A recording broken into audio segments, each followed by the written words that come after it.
শুক্রবার সকাল 10টার পরও কুয়াশাচ্ছন্ন ছিল রাজধানী।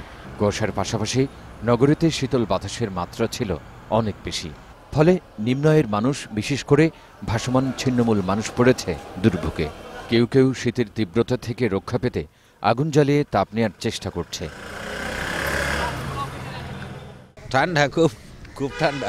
শীত তো লাগেই, কাপড় নাই তো। কামলা ঠিক মতো 2 দিন হইলে আর 2 দিন অফ থাকে।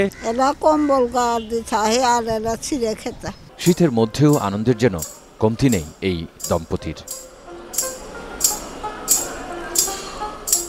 হঠাৎ শীত বেড়ে যাওয়ায় বিভিন্ন শ্রেণী পেশার মানুষ, বিশেষ করে নিরাপত্তা বাহিনীর সদস্যরাও আছেন বেশ কষ্টে। কুয়াশা আর ঠান্ডা বাতাসে দায়িত্ব পালন করতে হচ্ছে তাদের। শীত যতই হোক, বৃষ্টি যতই হোক, কিন্তু আমাদের ডিউটি।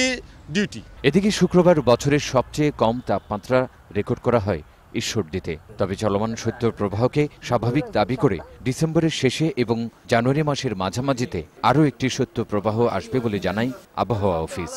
জানুয়ারি মাসে 6 পর্যন্ত নামতে পারে, তবে এ মাসে 8-এর নিচে নামার সম্ভাবনা নাই। এটাও 18 থেকে 20 তারিখের মধ্যে ঘটনাটা ঘটতে পারে। এদিকে হঠাৎ শীত বেড়ে যাওয়ায় গরম কাপড় বিক্রি বেড়েছে রাজধানীতে। তৌহিদুর রহমান, 21 টেলিভিশন, ঢাকা।